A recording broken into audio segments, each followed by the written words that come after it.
Meu marido entrou com pedido de divórcio depois que meu pai morreu, pensando que tinha direito à metade da herança deixada para mim. Mas ele não contava com uma coisa. Meu nome é Carolina, e preciso contar sobre a experiência mais dolorosa, mas também mais libertadora da minha vida. Começou com pequenas coisas que eu deveria ter notado, mas escolhi ignorar. Meu pai, Jair, nunca havia sido de muitas palavras, mas perto do meu marido, Júlio. Seus silêncios se tornaram quase ensurdecedores durante nossos jantares de domingo, em sua modesta casa de 2 quartos nos subúrbios de Brasília. Papai acenava educadamente quando Júlio se lançava em seus mais recentes esquemas de negócios, mas eu captava aqueles momentos quando suas mãos calejadas pousavam no meio do caminho para a xícara de café. Seus olhos cinzentos estudando meu marido com uma intensidade que me deixava desconfortável. Carolina, seu pai parece distraído ultimamente, Júlio dizia no caminho de volta para casa, sua voz carregando aquele leve tom que eu havia aprendido a reconhecer. Talvez ele esteja ficando velho demais para acompanhar uma conversa de verdade. Eu defendia papai, é claro. Ele está apenas cansado do trabalho. Projetos de engenharia o esgotam, mas no fundo, aquelas sementes de dúvida que Júlio plantava criavam raízes. Será que papai estava se tornando antissocial? Será que tinha ciúmes do nosso casamento? Os sinais estavam por toda parte se eu estivesse disposta a vê-los. Quando Júlio mencionava sua ideia sobre reformar e revender casas no badalado bairro de Lago Sul, o garfo do papai pairava sobre seu bolo de carne, e ele fazia perguntas diretas. Quanta experiência você tem com licenças de construção ou qual é seu plano B se o mercado mudar? Essas não eram perguntas casuais de um sogro curioso. Eram testes. Júlio ria delas. Seu pai assiste muito jornal, querida. Toda essa conversa econômica pessimista. Ele apertava minha mão do outro lado da mesa de jantar. Algumas pessoas simplesmente não conseguem lidar com o otimismo, mas as perguntas do papai se tornaram mais específicas. Quantas propriedades você já reformou com sucesso? Pode me mostrar as margens de lucro do seu último projeto? Que licenças de construção você possui? Cada pergunta era como um bisturi de cirurgião,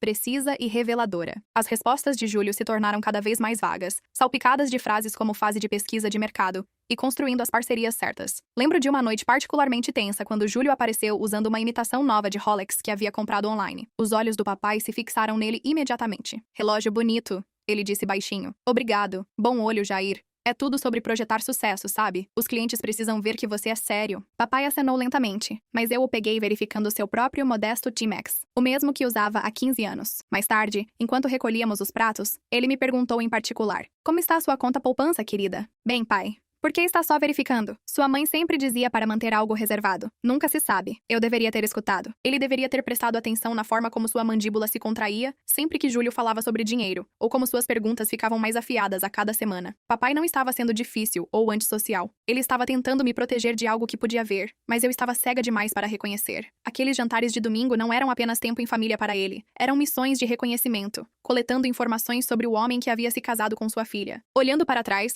agora posso ver cada sinal de alerta que papai estava tentando me enviar. A forma como ele se desculpava silenciosamente sempre que Júlio começava a falar sobre seus grandes negócios. Como mudava de assunto quando meu marido mencionava compras caras, a maneira cuidadosa como perguntava sobre nossas finanças conjuntas. Sempre sondando, gentil, mas persistentemente. Mas eu estava tão envolvida em defender meu casamento, em provar que papai estava errado, em ser desconfiado que perdi a mensagem real que ele estava tentando enviar. Ele não estava desaprovando Júlio por superproteção ou ciúme. Ele estava tentando me salvar de um homem cujo interesse em mim podia não ser tão genuíno quanto eu acreditava. A ligação chegou numa terça-feira chuvosa, em março. Eu estava mexendo ovos quando meu telefone tocou com aquele tom estridente que, de alguma forma, sempre sinaliza más notícias. Senhorita Carolina, aqui é o Dr. Mendes do Centro Médico São Lucas. Seu pai foi trazido há pouco. Ataque cardíaco massivo. Eles haviam feito tudo o que podiam. Mas papai havia partido antes mesmo da ambulância chegar ao hospital. Aos 68 anos. Ele simplesmente desabou na cozinha enquanto fazia seu café matinal. A prensa francesa ainda estava quente quando os paramédicos chegaram. Não me lembro muito daquele primeiro dia, exceto estar sentada no estacionamento do hospital,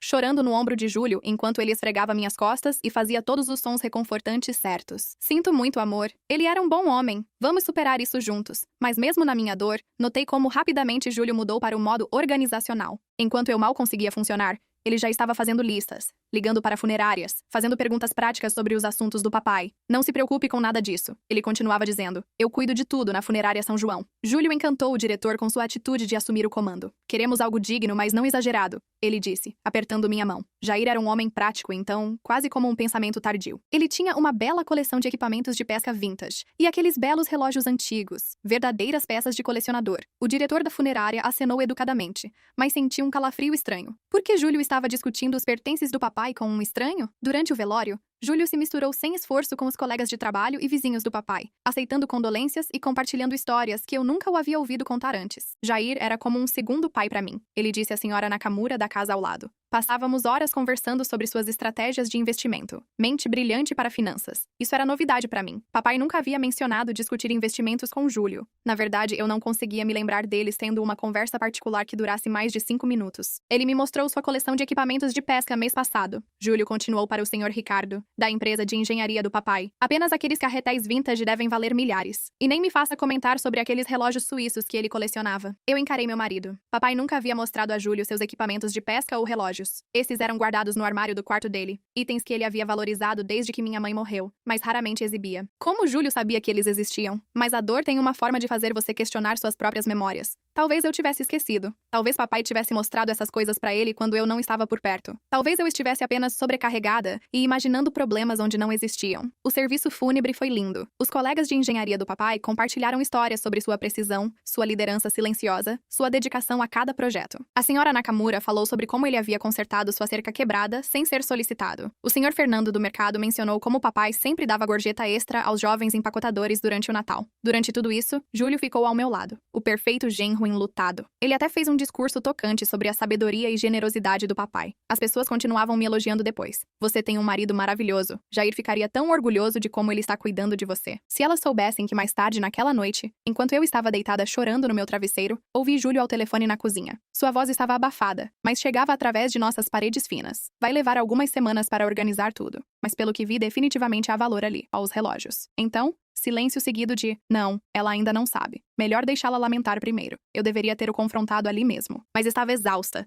com o coração partido e desesperadamente querendo acreditar que meu marido estava apenas sendo prático sobre arranjos necessários. Às vezes nos convencemos de mentiras, porque a verdade parece devastadora demais para enfrentar. Eu disse a mim mesma que ele provavelmente estava falando com seu irmão sobre ajudar com a logística do espólio, que ele estava apenas sendo minucioso, organizado, carinhoso, mas no fundo, algo parecia errado sobre a forma como ele havia catalogado os pertences do papai, e tão rapidamente como havia falado tão familiarmente sobre itens que supostamente nunca havia visto. 4 semanas após o funeral do papai, seu advogado de longa data, Roberto, ligou para marcar uma reunião sobre o espólio. Eu estava temendo essa conversa, assumindo que haveria apenas dinheiro suficiente para cobrir as despesas finais e talvez 1 ou 2 lembranças pequenas. Senhora Carolina, vocês poderiam vir na quinta-feira à tarde. Há algumas questões importantes para discutir sobre o testamento do seu pai. Júlio insistiu em dirigir, mesmo que o escritório ficasse apenas a 10 minutos do nosso apartamento. Você ainda está muito emocional para lidar com questões legais, ele disse, ajustando a gravata no retrovisor. Ainda bem que estarei lá para ajudá-la a entender tudo. Roberto havia sido advogado do papai por mais de 20 anos. Um homem de cabelos prateados com olhos gentis, que havia cuidado dos assuntos modestos dos meus pais desde que eu era adolescente. Seu escritório cheirava a couro velho e café. Paredes forradas com livros de direito que pareciam estar lá desde os anos 1980. Carolina, sinto muito pela sua perda, Roberto disse, gesticulando para sentarmos nas cadeiras gastas em frente à sua mesa maciça de carvalho. Seu pai era um dos meus clientes mais meticulosos, sempre preparado, sempre pensando no futuro. Ele abriu uma pasta amarela grossa. Agora tenho algumas informações que podem vir como surpresa. O espólio do seu pai é consideravelmente mais substancial do que vocês podem ter esperado. Senti a mão de Júlio encontrar a minha, dando o que pensei ser um aperto de apoio. Quão substancial? Júlio perguntou, inclinando-se ligeiramente para a frente. Roberto ajustou os óculos de leitura. Os ativos líquidos totais chegam a aproximadamente 850 mil reais. A sala ficou completamente silenciosa. Senti como se alguém tivesse sugado todo o ar do espaço. 850 mil reais. Isso era impossível. Deve haver algum erro, sussurrei. Papai era engenheiro, não milionário. Ele morou na mesma casa pequena por 30 anos. Dirigia um Honda Civic de 15 anos. Roberto sorriu gentilmente. Seu pai era excepcionalmente disciplinado com dinheiro, Carolina. Ele viveu bem abaixo de suas possibilidades por décadas, entre seu salário e investimentos cuidadosos em fundos mútuos e a apólice de seguro de vida de quando sua mãe faleceu. Ele acumulou um belo pé de meia. Ele queria garantir que você ficasse financeiramente segura. O aperto de Júlio na minha mão apertou. 850 mil, ele repetiu lentamente, como se testasse como as palavras soavam na sua boca. A maior parte está em fundos mútuos conservadores, alguns em CDs e cerca de 50 mil numa conta do mercado monetário. Roberto continuou. Muito estável, muito seguro. Abordagem clássica do Jair. Nada chamativo, mas crescimento constante ao longo de 30 anos. Eu ainda estava tentando processar essa informação quando Roberto tirou outro documento. Há algumas condições anexadas à herança que explicarei em detalhes. Mas primeiro, há alguma pergunta imediata. Condições. A voz de Júlio tinha um tom afiado que eu nunca havia ouvido antes. Provisões padrão de planejamento de espólio, Roberto disse casualmente. Seu pai foi muito cuidadoso em garantir que seus desejos fossem seguidos precisamente. Eu estava sentada lá, atordoada, em silêncio. 850 mil reais. Papai nunca havia dado qualquer indicação de que tinha esse esse tipo de dinheiro. Ele me havia ensinado a ser frugal, a economizar cada centavo, a evitar dívidas. Eu assumi que isso era porque tínhamos que ser cuidadosos, não porque ele estava construindo riqueza para meu futuro. Quando Carolina pode acessar o dinheiro? Júlio perguntou, sua persona de empresário de repente muito em evidência. Roberto o olhou com uma leve carranca. Bem, isso depende das condições que mencionei. Jair foi muito específico sobre quando e como esses fundos deveriam ser distribuídos. Algo no tom do advogado me fez levantar o olhar do meu choque. Havia uma gravidade ali, um peso em suas palavras que sugeria que essas não eram condições ordinárias. Que tipo de condições? Perguntei, minha voz mal acima de um sussurro. Roberto olhou entre Júlio e eu, então abriu uma página específica nos documentos legais. Talvez devêssemos revisá-las juntos, cuidadosamente. Seu pai colocou considerável reflexão nessas provisões, e elas são bem únicas. O caminho de volta do escritório do advogado foi estranhamente silencioso. Júlio agarrou o volante tão forte que seus nós dos dedos estavam brancos, e eu podia praticamente ouvir as engrenagens girando na sua cabeça. 850 mil reais. O número continuava ecoando na minha mente como um mantra que eu não conseguia tirar. Consegue acreditar? Finalmente disse quando paramos no nosso complexo de apartamentos. Todos esses anos, papai estava secretamente construindo essa fortuna para mim. Eu não fazia ideia. Júlio estacionou e se virou para me encarar. Seus olhos brilhantes com uma intensidade que eu raramente havia visto. É incrível, Carolina. Seu pai era obviamente muito mais esperto do que qualquer um dava crédito. Ele pausou, então acrescentou com um sorriso. Vamos poder fazer tanta coisa com esse dinheiro. Nós. A palavra ficou na minha mente. Mas isso veio. O desconforto. Éramos casados, afinal. É claro que ele pensaria nisso como nosso dinheiro. Mas naquela noite tudo mudou. Júlio espalhou revistas de imóveis pela nossa mesa da cozinha, circulando caminhonetes de luxo e equipamentos de acampamento que custavam mais que meu salário anual. Olhe essa beleza, ele disse, apontando para um F-150 Raptor de 68 mil reais. Totalmente equipada, perfeita para essas viagens de fim de semana que temos conversado. Encarei o preço. Júlio, isso é quase 70 mil reais. Talvez devêssemos ser mais conservadores. Ele riu, mas havia um tom naquilo. Amor, acabamos de herdar quase 1 milhão de reais. Podemos nos dar ao luxo de viver um pouco nos próximos dias. Suas sugestões se tornaram cada vez mais elaboradas. Uma renovação completa da cozinha com bancadas de granito e eletrodomésticos de nível profissional, um barco para viagens de pesca, equipamentos de acampamento de alta qualidade para as aventuras ao ar livre pelas quais ele havia desenvolvido interesse subitamente, relógios de grife para substituir seu Rolex falsificado. Seu pai iria querer que aproveitássemos esse dinheiro. Ele dizia sempre que eu expressava a hesitação. Ele trabalhou duro a vida toda para que você pudesse ter um futuro melhor.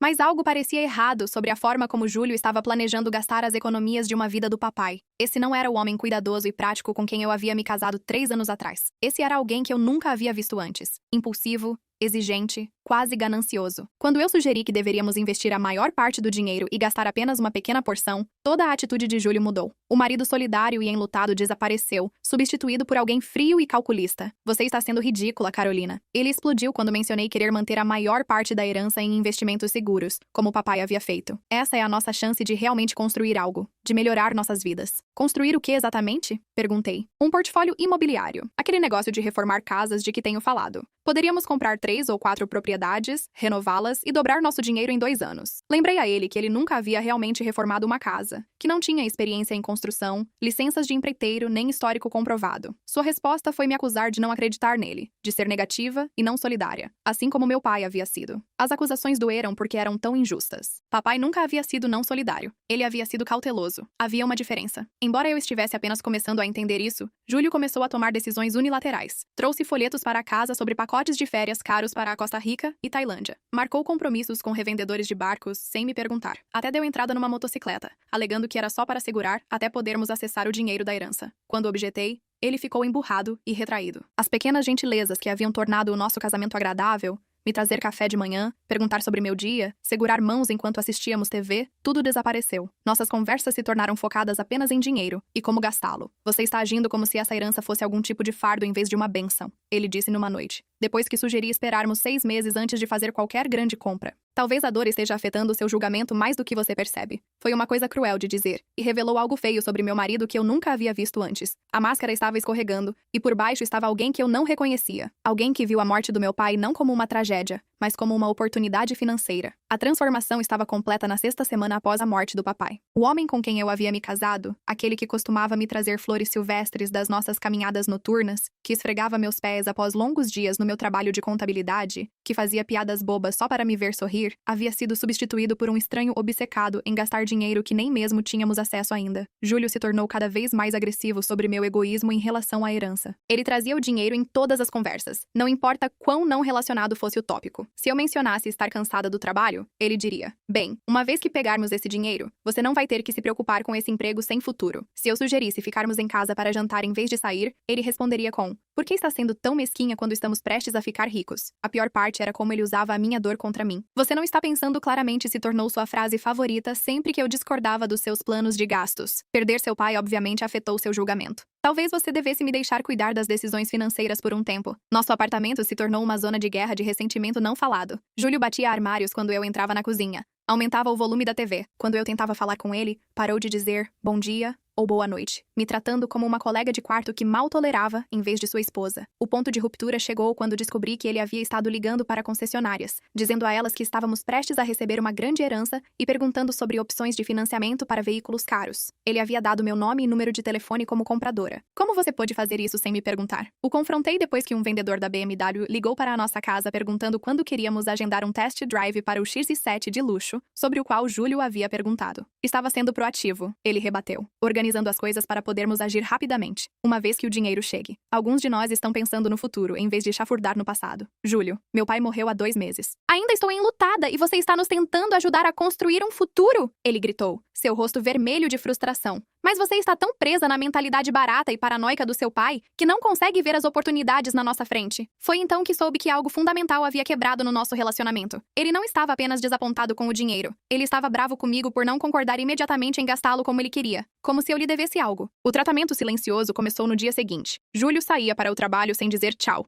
Chegava em casa e ia direto para o computador sem me reconhecer, e jantava enquanto rolava o telefone em vez de conversar. Quando eu tentava iniciar conversas, ele respondia com palavras únicas ou suspiros pesados que deixavam claro que achava minha presença irritante, mas notei que ele estava passando muito tempo no laptop, com a tela virada para longe de mim. Quando eu passava, ele rapidamente minimizava as janelas, ou fechava o navegador inteiramente. Seu telefone, que costumava ficar casualmente na nossa mesa de centro, agora estava sempre virado para baixo e protegido por senha. Mariana, minha melhor amiga desde a faculdade, finalmente me confrontou sobre como eu havia me retraído. Você não respondeu minhas mensagens em 2 semanas. Ela disse quando apareceu no meu apartamento sem avisar numa noite. E você parece terrível. O que está acontecendo? Desabei e contei tudo a ela sobre a herança, sobre a transformação de Júlio, sobre como ele havia se tornado alguém que eu não reconhecia. Mariana ouviu com crescente preocupação, ocasionalmente fazendo perguntas esclarecedoras que me fizeram perceber o quão ruins as coisas haviam ficado. Carolina, ela disse finalmente, esse não é comportamento normal de luto. As pessoas geralmente não se tornam predadores financeiros quando o cônjuge herda dinheiro. Ele sempre foi assim com dinheiro? Pensei sobre isso honestamente pela primeira vez. A resposta era complicada. Júlio sempre havia sido interessado em esquemas para ficar rico rapidamente e brinquedos caros, mas eu havia atribuído isso à ambição normal. Agora me perguntava se havia havido sinais de alerta que perdi, padrões que ignorei porque queria acreditar no melhor sobre o homem com quem havia me casado. Talvez seu pai tenha visto algo que você não conseguia, Mariana disse gentilmente. Talvez todas aquelas perguntas que ele fazia não fossem ciúme ou superproteção. Talvez ele estivesse tentando proteger você. Naquela noite, deitada na cama ao lado do meu marido, que agora parecia um estranho, finalmente admiti para mim mesma que nosso casamento podia estar em sérios problemas e que os instintos do papai sobre Júlio podem ter estado certos desde o início. 3 semanas após minha conversa com Mariana, fiz uma descoberta que despedaçou o que restava da minha fé no meu casamento. Júlio havia deixado seu laptop aberto no balcão da cozinha enquanto foi tomar banho e notei múltiplas abas do navegador ainda abertas. Meus olhos captaram nomes familiares: advogados de divórcio, Anderson Associados, Lei de Herança Brasil e direitos conjugais ativos herdados. Minhas mãos tremeram enquanto lia seu histórico de navegação página após página de pesquisa sobre lei de divórcio no Brasil. Como ativos herdados são divididos na dissolução do casamento e até consultas específicas como esposa herdou dinheiro antes do divórcio e porcentagem que cônjuge tem direito herança Brasil. Ele não estava apenas pesquisando casualmente. Alguns desses sites haviam sido marcados como favoritos. Havia PDFs baixados com títulos como protegendo seus direitos em divórcio de alto patrimônio e maximizando resultados de acordos. A pesquisa mais recente, de apenas 2 horas antes, era por melhores advogados de divórcio Brasília, casos de herança. Senti-me enjoada. Enquanto eu estava enlutada pelo meu pai e tentando salvar nosso casamento, Júlio havia estado metodicamente planejando nosso divórcio. Não porque estava infeliz, não porque tínhamos diferenças irreconciliáveis, mas porque pensava que podia conseguir uma porção do dinheiro do papai através de processos legais. O chuveiro ainda estava ligado, então rapidamente abri seu e-mail. O que encontrei lá foi ainda pior. Rascunhos de e-mails para advogados de divórcio nunca enviados, mas claramente compostos. Um rascunho particularmente condenatório dizia: minha esposa recentemente herdou uma quantia substancial. 850 mil reais ou mais, e está sendo irracional sobre compartilhar bens conjugais. Preciso entender meus direitos e a melhor estratégia para proteger meus interesses. Outro rascunho, este para seu irmão Marcos, era mais honesto sobre suas motivações. Carolina está sendo impossível com o dinheiro, agindo como se fosse tudo dela só porque veio do pai dela. Casamento deveria ser uma parceria, certo? Tenho apoiado ela por 3 anos e agora ela quer acumular tudo. Meu advogado diz que posso ter direito à metade se nos separarmos. A água parou de correr rapidamente. Fechei tudo e caminhei para a sala, meu coração batendo tão forte que pensei que podia estourar. Quando Júlio emergiu do banheiro 20 minutos depois, cabelo perfeitamente penteado e usando sua colônia favorita, eu estava sentada no sofá fingindo ler uma revista. Você está acordada à noite? Ele disse, sem realmente me olhar. Não conseguia dormir. Consegui responder. Ele acenou e foi para seu laptop, fechando as abas sem verificar nada. Vou para a cama. Tenho uma reunião cedo amanhã. Fiquei acordada a noite toda encarando o teto e tentando processar o que havia descoberto. Meu marido, o homem a quem eu havia prometido amar e honrar, estava planejando se divorciar de mim por dinheiro. Não porque estava infeliz, não porque tínhamos nos afastado, mas porque via minha herança como seu bilhete para uma vida melhor. Na manhã seguinte, liguei no trabalho dizendo que estava doente e fui para o apartamento de Mariana. Contei a ela tudo o que havia descoberto e ela ouviu com crescente raiva e incredulidade. Aquele bastardo calculista. Ela disse quando terminei. Carolina, você percebe que ele tem planejado isso desde o dia que soubemos da herança, certo? Talvez até desde que seu pai morreu. As peças começaram a se encaixar. Sua repentina prestatividade com os arranjos do funeral, seu conhecimento detalhado dos pertences do papai, sua mudança imediata para pensar na herança como nosso dinheiro, sua pesquisa sobre lei de divórcio. Seu pai estava tentando avisar você. Mariana continuou. Todas aquelas perguntas diretas, toda aquela suspeita. Ele podia ver o que Júlio realmente era. Pensei sobre o cuidadoso questionamento do papai durante aqueles jantares de domingo. Como ele perguntava sobre a experiência de negócios do Júlio, seu histórico financeiro, seus planos de longo prazo. Como ele perguntava discretamente sobre nossa conta poupança conjunta e se eu mantinha algum dinheiro separado. Na época, pensei que ele estava sendo intrometido ou superprotetor. Agora percebi que ele estava tentando avaliar se meu marido era confiável com dinheiro, com meu futuro. O que você vai fazer? Mariana perguntou. Eu não sabia. Parte de mim queria confrontar Júlio imediatamente, jogar seu histórico de navegação na cara dele e exigir uma explicação. Mas outra parte de mim, a parte que havia sido moldada pelo pensamento cuidadoso e estratégico do papai, me disse para ser esperta sobre isso, para reunir mais informações antes de fazer qualquer movimento. Preciso entender exatamente com o que estou lidando, disse, e preciso me proteger. Naquela tarde, marquei minha própria consulta com um advogado não para divórcio, mas para entender meus direitos e opções. Também liguei para Roberto para fazer algumas perguntas muito específicas sobre o testamento do papai e aquelas condições misteriosas que ele havia mencionado. Na verdade, Carolina, Roberto Flaubert disse quando expliquei minhas preocupações. Seu pai antecipou essa situação exata. Talvez você devesse vir novamente e podemos revisar o testamento mais minuciosamente. Há provisões que você ainda não viu. Quando desliguei o telefone, senti algo que não havia experimentado em meses. Esperança. Talvez a proteção do papai se estendesse além da sepultura. Talvez ele tivesse encontrado uma forma de me salvar de um erro que podia ter me custado tudo. 6 semanas após descobrir a pesquisa de Júlio sobre advogados de divórcio, ele finalmente abandonou a farsa. Cheguei em casa do trabalho numa quinta-feira à noite para encontrá-lo sentado na nossa mesa da cozinha com papéis espalhados na sua frente, parecendo um empresário prestes a fazer uma apresentação. Precisamos conversar, ele disse, sem levantar os olhos dos documentos. Larguei minha bolsa e sentei de frente para ele, meu estômago já se contraindo de pavor. Os papéis, pude ver agora, eram impressões de sites legais, e o que parecia informações de contato para várias firmas de advocacia. Tenho pensado sobre nossa situação, ele começou, seu tom estranhamente calmo e empresarial, sobre a herança, sobre nosso futuro, sobre o que é melhor para nós dois. Está bem, disse cuidadosamente. Acho que nós dois sabemos que este casamento não está funcionando mais. Ele finalmente me olhou, e seus olhos estavam frios, calculistas. Você mudou desde que seu pai morreu. Ficou secreta, egoísta, irracional sobre dinheiro. Francamente, você não é a mulher com quem me casei. Encarei-o, espantada com sua audácia. Eu não sou quem mudou, Júlio, vê? Isso é exatamente sobre o que estou falando. Você nem consegue ter uma conversa racional sobre nossos problemas. Ele bateu num dos papéis. Consultei alguns profissionais legais e eles me ajudaram a entender que somos simplesmente incompatíveis quando se trata de planejamento financeiro e objetivos de vida. A forma clínica como ele falava sobre nosso casamento, como se fosse um empreendimento comercial fracassado, me arrepiou. Este não era o homem apaixonado que me cortejava com jantares românticos e escapadas de fim de semana. Este era alguém tratando o nosso relacionamento como uma transação financeira que não havia rendido os retornos esperados. O que exatamente está dizendo? Perguntei, embora já soubesse. Quero o divórcio. Ele disse isso como se fosse pedir café. Acho que é a melhor solução para nós dois.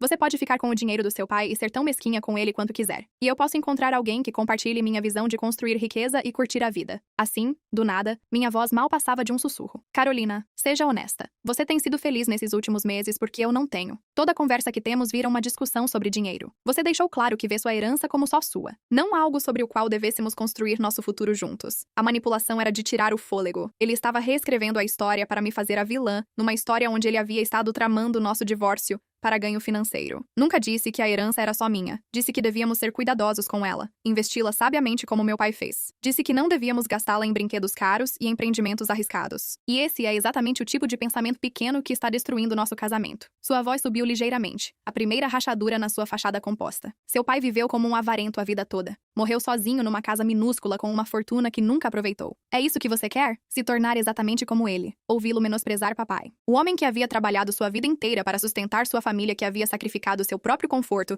para me deixar financeiramente segura, foi a gota d'água. Meu pai não era avarento, disse levantando. Ele era responsável. Estava planejando para meu futuro, garantindo que eu ficasse bem, algo que você claramente nunca fez. Júlio se levantou também e pela primeira vez na nossa conversa parecia genuinamente bravo. Tenho apoiado você por 3 anos, Carolina. Fui o principal provedor enquanto você trabalhava no seu empreguinho de contabilidade, investindo nosso relacionamento no nosso futuro juntos. E agora que há dinheiro real em jogo, você quer me cortar completamente? Nunca disse que queria te cortar fora. Disse que queria ser esperta sobre isso. Esperta, ele riu amargamente. Esperta seria reconhecer que eu sou quem tem senso para negócios. Esperta seria confiar no seu marido para ajudá-la a tomar boas decisões financeiras. Mas você prefere ouvir o fantasma do seu pai paranoico do que o homem com quem se casou. A forma como ele disse pai paranoico com tanto veneno e desprezo me disse tudo o que precisava saber sobre o que ele realmente pensava do papai e, por extensão, o que pensava de mim. Tudo bem, disse baixinho. Se é isso que você quer, então vamos nos divorciar. Sua expressão mudou imediatamente, passando de raiva para algo que parecia quase alívio. Bom, fico feliz que possamos ser maduros sobre isso. Já falei com alguns advogados sobre o processo. Como não temos filhos e a herança complica as coisas, pode levar alguns meses, mas deve ser bem direto. Ele estava tão confiante,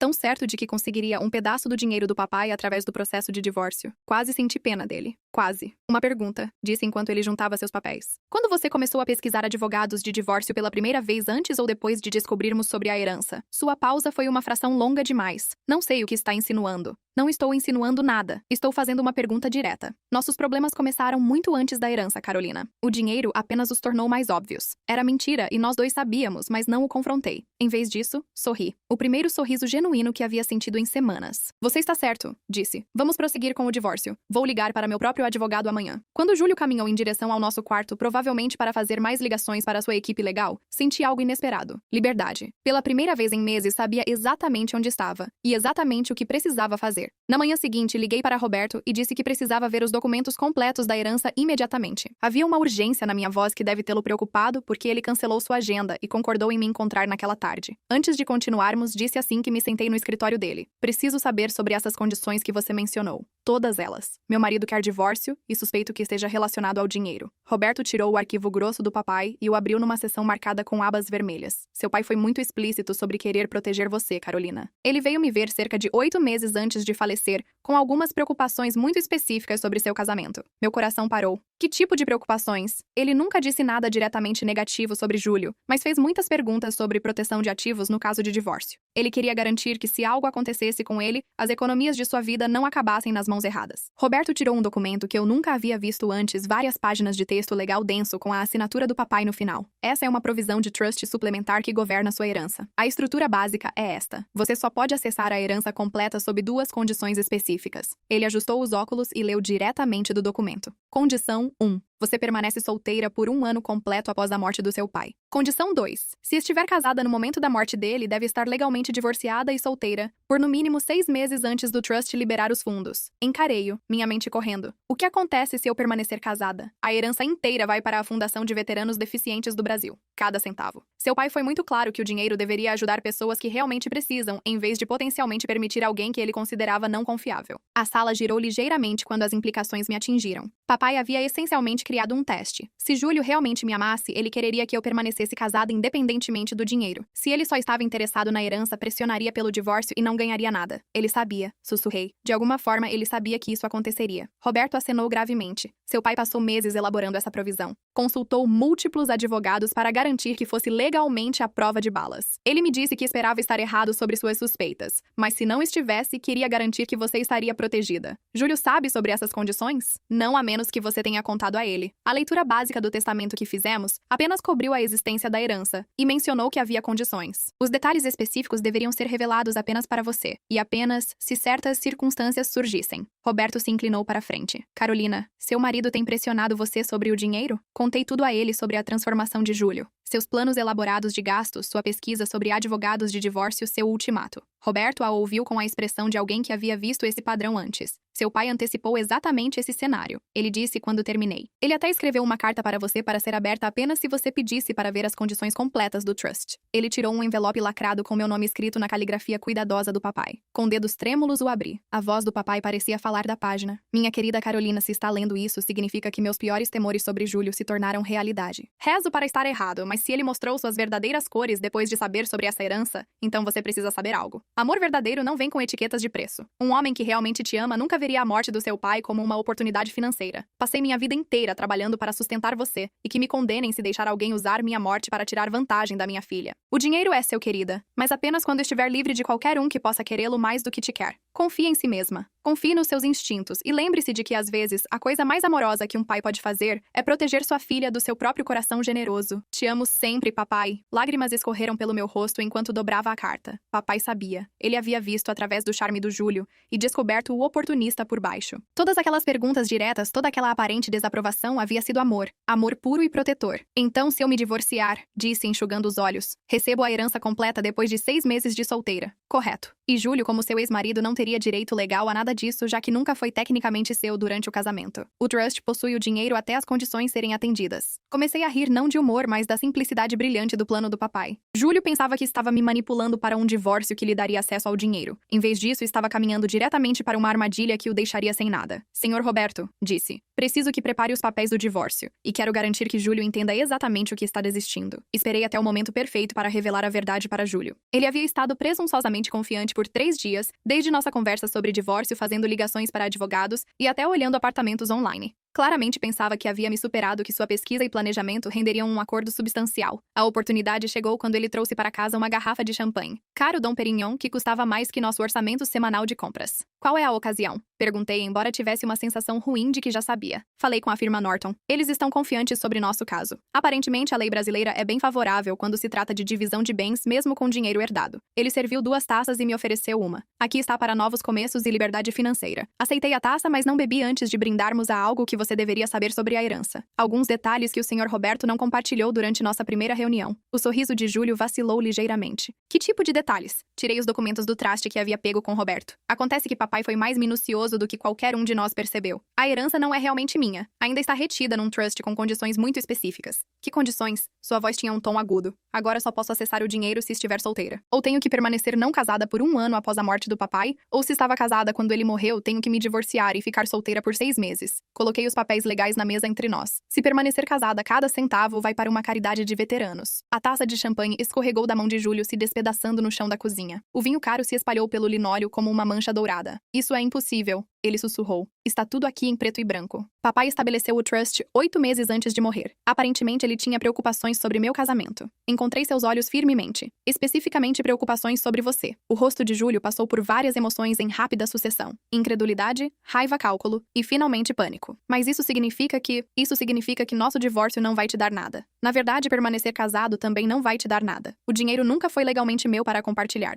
Pertence ao trust até eu atender as condições. Ele agarrou os papéis e os leu freneticamente, seus olhos varrendo a linguagem legal, como se pudesse encontrar uma brecha através de pura vontade. Tem que haver uma forma de contornar isso. Podemos contestar. Podemos alegar influência indevida ou incompetência mental. O papai foi avaliado por 2 psiquiatras independentes antes de estabelecer o trust. É a prova de balas. A mudança em Júlio foi imediata e dramática. Sumiu o empresário frio e calculista que havia exigido o divórcio. Em seu lugar estava um homem desesperado que de repente percebeu que seu bilhete premiado havia evaporado. Carolina, amor, espera, ele disse alcançando minhas mãos. Eu as puxei. Talvez estejamos sendo precipitados sobre essa coisa toda do divórcio. Quer dizer, passamos por alguns momentos difíceis, mas isso não significa que não possamos resolver as coisas. Sério. 2 horas atrás você me chamou de egoísta e disse que eu não era a mulher com quem se casou. Estava bravo. As pessoas dizem coisas que não querem dizer quando estão chateadas. Sua voz assumiu uma qualidade implorante que eu nunca havia ouvido antes. Olha, podemos fazer terapia. Podemos trabalhar nossos problemas. Casamento exige esforço de ambas as pessoas, certo? Era patético vê-lo tentando recuar recuar. O homem que havia estado pesquisando advogados de divórcio por semanas agora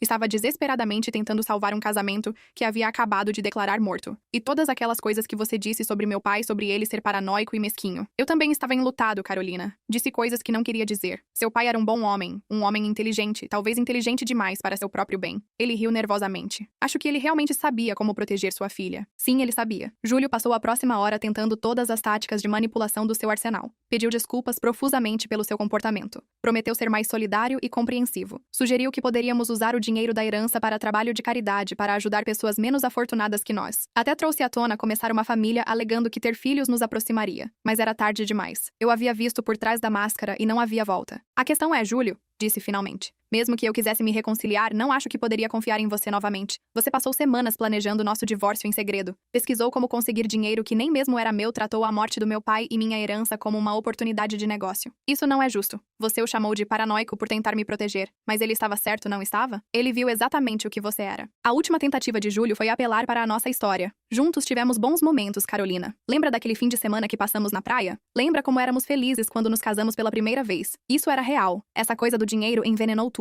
Mas podemos voltar a ser quem costumávamos ser. Mas percebi agora que quem costumávamos ser provavelmente era uma ilusão. Júlio havia sido charmoso e atencioso quando pensava que eu era apenas uma contadora de classe média com um futuro modesto. No momento em que dinheiro real entrou em cena, suas verdadeiras prioridades se revelaram. Papai não havia apenas protegido minha herança. Ele me salvou de desperdiçar minha vida com alguém que nunca me amaria verdadeiramente apenas o que eu podia proporcionar para ele. O processo de divórcio foi mais rápido do que eu esperava, uma vez que o advogado de Júlio entendeu as condições do trust e percebeu que não havia dinheiro a ser ganho. Eles o aconselharam a aceitar uma dissolução rápida e sem contestação. De repente, o homem que havia estado planejando lutar por metade dos nossos bens estava ansioso para acelerar os procedimentos. Júlio fez uma última tentativa desesperada de reconciliação no dia antes da nossa data final no tribunal. Ele apareceu no apartamento que eu havia mantido, já que o nome dele não estava no contrato com Flores, e um discurso sobre como havia percebido seus erros. Tenho pensado muito, ele disse parado na nossa porta como um vendedor porta a porta sobre nós, sobre o que é realmente importante. Dinheiro não é tudo, Carolina. Amor. E você está absolutamente certo. Concordei. Dinheiro não é tudo. É por isso que tenho certeza de que ficará feliz sabendo que estou planejando doar uma porção significativa da herança do papai para a caridade uma vez que a receba. Seu rosto empalideceu. Doar para a Fundação de Veteranos Deficientes. Na verdade, a mesma organização que teria recebido se eu tivesse permanecido casada. Parece a coisa certa a fazer. Honrando os desejos do papai. Eu não estava mentindo. Eu havia estado considerando uma doação substancial, embora não o valor inteiro. Isso é muito generoso da sua parte. Ele conseguiu dizer, embora parecesse que podia ficar doente. Pensei que você aprovaria, já que disse que amor é mais importante que dinheiro. O divórcio foi finalizado numa terça-feira chuvosa em novembro, exatamente 7 meses após a morte do papai. Júlio não contestou nada, e mantive nossos pertences modestos e meu nome de solteira que nunca havia mudado, mesmo quando saímos do tribunal separadamente. Me senti mais leve do que em anos. Como você se sente? Mariana perguntou quando liguei para ela do estacionamento. Livre, disse. E era verdade. O período de espera de 6 meses começou imediatamente. De acordo com as condições do trust, eu tinha que permanecer solteira, e não coabitar com ninguém romanticamente por 180 dias consecutivos antes da herança ser liberada. Era como um período de reflexão, uma chance de garantir que estava tomando decisões baseadas no meu próprio julgamento, em vez de um rebote emocional. Usei bem o tempo e me joguei no trabalho ganhando uma promoção e um aumento significativo na firma de contabilidade. Comecei terapia para processar não apenas a morte do papai e meu divórcio, mas os padrões mais profundos de agradar pessoas e evitar conflitos que me haviam tornado vulnerável à manipulação de Júlio. Seu pai parece ter sido incrivelmente sábio. Minha terapeuta, doutora Beatriz, observou durante uma das nossas sessões. Ele criou uma situação onde você podia descobrir a verdade sobre seu casamento sem a interferência dele. Isso exige tremenda contenção e amor. Também comecei a explorar interesses que havia suprimido durante meu casamento. Júlio sempre havia descartado o meu amor por caminhadas como chato e meu interesse em fotografia como caro e impraticável. De repente, tinha fins de semana livres para dirigir até o desfiladeiro do Rio Preto, com minha câmera capturando fotos do nascer do sol em cachoeiras e trilhas na floresta. A parte mais difícil do período de espera não era estar sozinha, era lidar com as tentativas periódicas de contato de Júlio. Ele me mandava mensagens ocasionalmente com atualizações sobre sua vida, mencionando o quanto sentia minha falta e perguntando se eu queria tomar café só como amigos. Cada mensagem parecia um teste da minha determinação. Continuo pensando naquele fim de semana que passamos. Ela não pôde, dizia uma mensagem. Lembra como tudo estava perfeito? Eu me lembrava. Havíamos caminhado pela praia no pôr do sol e Júlio havia sido excepcionalmente pensativo e romântico. Na época pensei que fosse afeição espontânea. Agora me perguntava se ele estava se sentindo culpado por algo ou se estava tentando garantir minha lealdade antes de fazer algum pedido financeiro que havia esquecido. Soube que você foi promovida, dizia outra mensagem. Sempre soube que você era capaz de mais do que percebia. Estou orgulhoso de você. A presunção de que ele tinha algum direito de estar orgulhoso das minhas conquistas me irritou mais que suas tentativas de reconciliação. Ele havia passado 3 anos minando sutilmente minha confiança, sugerindo que meu trabalho de contabilidade era bonitinho, mas não sério, que me faltava ambição para sucesso real. Agora que eu estava tendo sucesso sem ele, queria crédito por acreditar em mim. Parei de responder suas mensagens inteiramente. Numa manhã fria de fevereiro, exatamente 6 meses e 1 dia após nosso divórcio ser finalizado, recebi uma ligação de Roberto. Carolina, parabéns. A partir de hoje você atende todas as condições do trust. Gostaria de agendar uma consulta para transferir a herança para suas contas pessoais? Estava sentada no meu carro do lado de fora de uma trilha, prestes a começar uma caminhada solo pelo Parque Estadual da Serra Azul. A névoa matinal estava subindo pelos pinheiros, e tudo parecia possível. Sim, disse. Gostaria muito disso. Naquela tarde, me tornei oficialmente proprietária de R$850 mil. Livre e desembaraçada, sem amarras, sem direito de mais ninguém sobre isso, sem necessidade de justificar minhas decisões para ninguém. A primeira coisa que fiz foi escrever um cheque para a Fundação de Veteranos Deficientes do Brasil por R$100 mil. Parecia a forma certa de honrar a memória do papai, e a organização que ele havia escolhido como beneficiário à reserva. A segunda coisa que fiz foi pedir demissão do meu emprego e começar a planejar o resto da minha vida com minha nova liberdade financeira. Tomei o tipo de decisões ousadas que nunca me permiti sequer sonhar durante o meu casamento. A primeira foi deixar Brasília inteiramente. Sempre havia amado a costa catarinense, mas nunca pude me dar ao luxo de morar lá. Júlio havia descartado minha fascinação com cidades litorâneas como nonsense romântico impraticável, insistindo que precisávamos ficar perto da cidade para suas oportunidades de negócios. Encontrei uma casa charmosa em Bombinhas, uma pequena comunidade costeira, onde a floresta encontra o oceano. A casa não era nada sofisticada. 2 quartos, um banheiro, uma cozinha pequena com janelas com vista para a praia, mas parecia o paraíso comparado ao nosso apartamento apertado em Brasília. Os proprietários anteriores haviam instalado clarabóias por toda parte, enchendo cada cômodo com luz natural que mudava ao longo do dia conforme nuvens se moviam pelo céu do Atlântico. O processo de compra foi surreal. Depois de anos cuidadosamente orçando cada despesa, eu podia simplesmente escrever um cheque pelo valor total sem hipoteca, sem pagamentos mensais, sem estresse sobre conseguir pagar as contas. A casa era minha completa e para sempre. Minha primeira manhã em Bombinhas fiz café e sentei no pequeno deck com vista para a praia. O sol estava nascendo sobre as montanhas costeiras atrás de mim, pintando o oceano em tons de ouro e rosa. Gaivotas se chamavam enquanto mergulhavam atrás de peixes na arrebentação.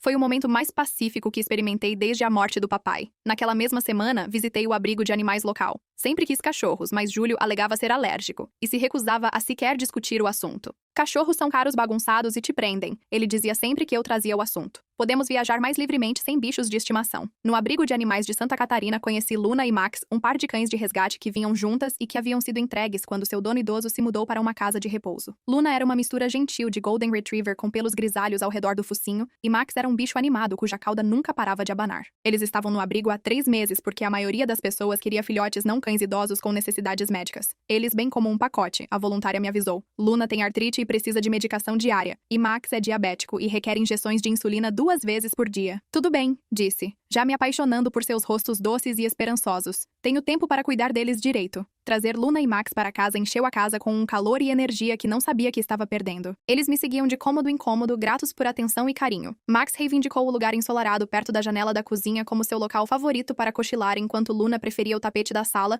onde podia ficar de olho em tudo. Com as necessidades imediatas de moradia e companhia resolvidas, voltei minha atenção para algo com que sonhava há anos: arte. Durante nosso casamento, Júlio havia sido desdenhoso do meu interesse em pintura. Caro? Para alguém que não é naturalmente artística, ele dizia quando mencionei querer fazer aulas. Talvez quando estivermos mais estáveis financeiramente. Me inscrevi em aulas de aquarela no centro comunitário, onde conheci outros moradores que haviam sido atraídos para Bombinhas por sua beleza natural e ritmo de vida mais lento. Minha instrutora Margarete era uma professora de arte aposentada de Rio de Janeiro, que havia se mudado para a costa para focar na própria pintura. Você tem bom olho para a cor e composição, ela me disse depois das minhas primeiras tentativas de capturar a paisagem da praia. Já considerou pintura a óleo? Pode combinar melhor com seu estilo. Comprei materiais de nível profissional, sem verificar os preços, algo que teria sido impensável durante o meu casamento. Telas, pincéis, tintas, um cavalete para o deck onde eu podia trabalhar observando o oceano. A liberdade criativa era inebriante. Meus dias assumiram um ritmo que parecia natural e curativo. Caminhadas matinais na praia com Luna e Max, durante as quais coletava pedaços interessantes de madeira à deriva e conchas. Tardes pintando ou lendo na sala ensolarada, noites cozinhando refeições simples enquanto o jazz tocava suavemente de fundo. Me juntei ao clube de fotografia local e descobri que minhas fotos da vida selvagem costeira e paisagens haviam melhorado dramaticamente, desde que tive tempo para realmente estudar luz e composição. O clube organizava viagens de fim de semana para lugares como Serra Geral e o Canyon do Rio Pelotas, aventuras que nunca podia ter feito durante meu casamento, porque Júlio teria reclamado do custo e tempo longe dos seus projetos. Pela primeira vez em anos, me senti como eu mesma novamente. Não a esposa de alguém, não a filha de alguém. Apenas Carolina, uma mulher com seus próprios interesses, sua própria casa, suas próprias escolhas. O isolamento que inicialmente me preocupou se revelou exatamente o que eu precisava, e estava aprendendo a curtir minha própria companhia, a confiar no meu próprio julgamento, a tomar decisões baseadas no que parecia certo para mim, em vez do que alguém mais esperava. 6 meses na minha nova vida percebi que não conseguia me lembrar da última vez que havia me sentido ansiosa sobre dinheiro, preocupada com a aprovação de alguém, ou questionado se estava sendo egoísta demais por querer algo. A herança do papai não me havia apenas dado segurança financeira, me deu espaço e tempo para redescobrir quem eu era quando não estava tentando agradar mais ninguém. Parada no meu deck numa noite observando Luna e Max brincarem na arrebentação, enquanto o pôr do sol pintava o céu em tons impossíveis de laranja, e Roxo sentia a presença do papai fortemente. Ele sabia exatamente o que estava fazendo com aquele trust. Ele me havia dado mais que dinheiro. Me devolveu minha vida. 2 anos depois de me mudar para Bombinhas, estava sentada no meu deck pintando a luz matinal no oceano, quando meu telefone vibrou com uma mensagem de um número desconhecido. Meu coração afundou quando percebi que era Júlio mandando mensagem de um telefone novo. Oi, Carolina. Sei que faz tempo, mas tenho pensado muito em você ultimamente. Soube através de amigos mútuos que você está morando na costa agora. Isso parece incrível. Sempre amei a praia. Talvez pudéssemos nos encontrar para um café alguma hora e colocar a conversa em dia. Sinto falta de conversar com você. Encarei a mensagem por um longo momento, então a deletei sem responder. Não havia mais nada para dizer a ele. Eu havia seguido em frente completamente e suspeitava que seu interesse repentino em se reconectar tinha mais a ver com curiosidade sobre minha situação financeira atual do que qualquer desejo genuíno de reacender nossa amizade. 1 mês depois, Mariana me visitou para um fim de semana longo. Ela havia se mantido em contato durante toda a minha transformação, comemorando minhas vitórias e oferecendo apoio durante os momentos mais difíceis de me ajustar à vida de solteira. Você parece incrível, ela disse enquanto caminhávamos pela praia com Luna e Max. Não apenas feliz. Você parece você mesma de novo, como a Carolina que eu conhecia na faculdade. Bem antes do Júlio. Me sinto como eu mesma, disse pela primeira vez em anos. Algum arrependimento sobre o divórcio, sobre como tudo se desenrolou? Considerei a pergunta seriamente. Nenhum. O único arrependimento que tenho é que levei tanto tempo para ver o que papai estava tentando me dizer naquela noite, enquanto compartilhávamos jantar e vinho, observando o pôr do sol. Mariana trouxe algo sobre o que eu também estava me perguntando, sobre alguma coisa sobre Júlio, ultimamente através da rede de Brasília. Um pouco, admiti. Marcos mencionou da última vez que conversamos que ele tem enfrentado dificuldades. Aparentemente passou por uma série de empreendimentos fracassados após nosso divórcio. A coisa de reformar casas nunca se materializou e perdeu bastante dinheiro em algumas especulações com criptomoedas. Mariana levantou uma sobrancelha. Criptomoedas? Isso não parece com ele. Parece sim, se você percebe que ele sempre estava procurando esquemas para enriquecer rápido, só escondeu melhor quando éramos casados. Tomei um gole do meu vinho pensativamente. A última coisa que soube, ele estava trabalhando como gerente de vendas numa concessionária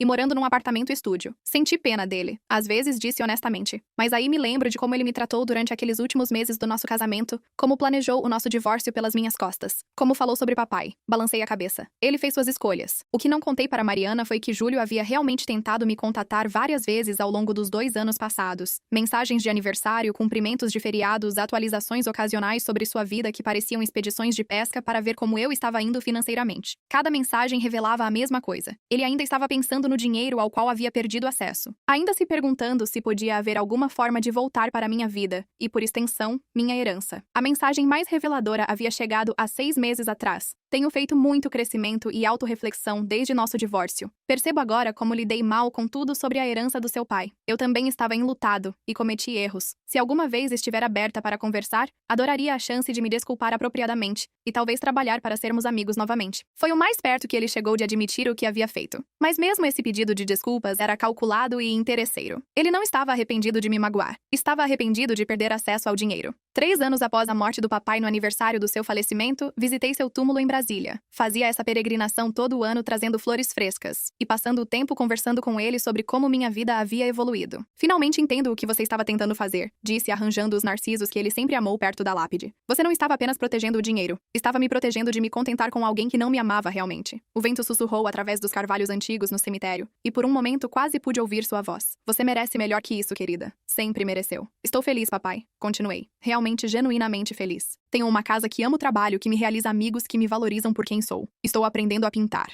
Estou viajando. Estou fazendo escolhas baseadas no que quero em vez do que alguém mais espera. A herança não me deu apenas segurança financeira. Me deu a chance de descobrir quem realmente sou. Enquanto dirigia de volta para Bombinhas naquela noite, refleti sobre como minha vida havia mudado dramaticamente. A mulher assustada e incerta que havia sentado naquele escritório de advogado 3 anos atrás, mal se parecia com uma pessoa confiante e independente que eu havia me tornado. A herança do papai havia sido sobre mais que dinheiro. Havia sido sobre reconhecer meu próprio valor, aprender a confiar nos meus instintos e entender que amor verdadeiro não vem com condições ou cálculos. Ele havia visto através do charme do Júlio para o oportunista por baixo e havia criado uma forma de me proteger sem me controlar. O Trust não me forçou a me divorciar. Simplesmente criou uma situação onde as verdadeiras prioridades do Júlio se revelariam. Se ele genuinamente me amasse, teria ficado feliz pela minha boa sorte e apoiado um planejamento financeiro cuidadoso. Em vez disso, mostrou suas cartas ao imediatamente ver minha herança como sua oportunidade. Agora acomodada na minha casa com Luna roncando suavemente aos meus pés e Max enroscado na sua cadeira favorita, senti apenas gratidão. Gratidão pela sabedoria e previsão do papai e gratidão pela segurança financeira que me permitiu fazer escolhas baseadas no que parecia certo em vez do que eu podia pagar. Gratidão pela experiência dolorosa, mas necessária de aprender em quem podia confiar e em quem não podia. Acima de tudo, estava grata por finalmente entender que estar sozinha não era o mesmo que estar solitária, e que às vezes a coisa mais amorosa que alguém pode fazer é te dar o espaço e recursos para se salvar. Quanto aos outros na minha história, Júlio continua trabalhando na concessionária, ainda mandando mensagens ocasionais que não leio mais. Mariana permanece minha amiga mais próxima e me visita 2 vezes por ano. Roberto se aposentou, mas ainda me manda cartões de feriado. E papai, onde quer que esteja, finalmente tem a paz de saber que sua filha está exatamente onde precisa estar. Livre, independente e cercada por amor que não pede nada em troca, exceto a chance de ser genuíno. Se você estivesse no lugar da Carolina,